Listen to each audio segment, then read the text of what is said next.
আসসালামু আলাইকুম প্রিয় শিক্ষার্থীবৃন্দ, আমি তোমাদের সাথে আলোচনা করতে চাচ্ছি ময়মনসিংহ বোর্ড প্রশ্ন 2026 সালের সিলেবাস অনুযায়ী নির্মিত প্রশ্নটি। আর প্রশ্নটি হচ্ছে খ সেট গণিত প্রশ্ন এবং প্রশ্নটির প্রথম উত্তর।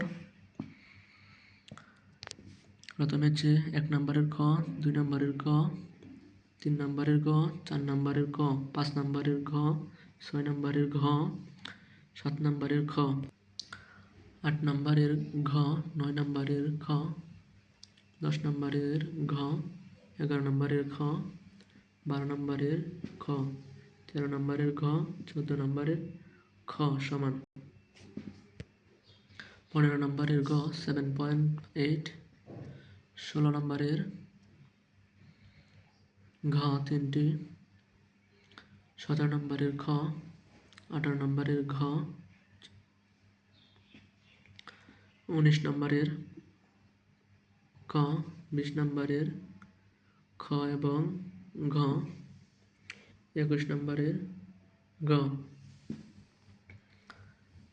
22 নম্বরের পরিসর খ, 23 নম্বরের সমদ্বিবাহু, 24 নম্বরের 120 ক, 25 নম্বরের ঘ, 26 নম্বরের ঘ, 27 নম্বরের খ, 28 নম্বরের ক, 29 নম্বরের ঘ, 30 নম্বরের খ ক্রমজিত গণসংখ্যা।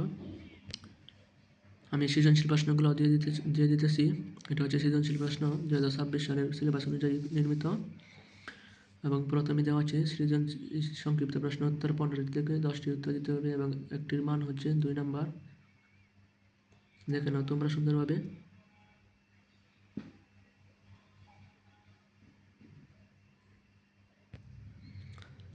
এবং এই পৃষ্ঠাতে আছে কয়েকটি সংক্ষিপ্ত প্রশ্ন, দেখে নাও। এখন আমরা সৃজনশীল প্রশ্নতে আসছি।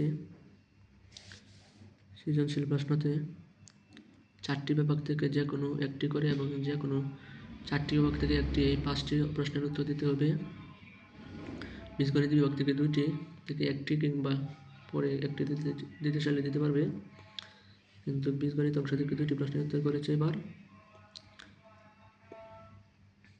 দেখে নাও তোমরা। জ্যামিতি অংশ থেকে প্রথমে সম্পাদ্য এবং পরে উপপাদ্য। সম্পাদ্যটা দেখে নাও ভালো করে। উপপাদ্য বৃত্ত থেকে আসছে এখন ত্রিকোণমিতি এবং পরিমিতি ঘ বিভাগ। প্রথমে আসছে ত্রিকোণমিতি থেকে, দেখে নাও তোমরা সুন্দরভাবে। পরিমিতি থেকে আসছে, দেখে নাও তোমরা।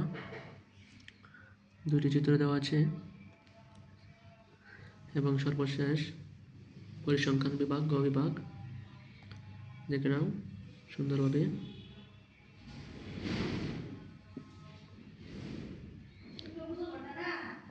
তাহলে ভিডিওটি ভালো লাগলে অবশ্যই সাবস্ক্রাইব এবং লাইক করতে ভুলবেন না। এরকম নতুন নতুন ভিডিও করতে আমাদের সাথেই থাকুন। আসসালামু আলাইকুম।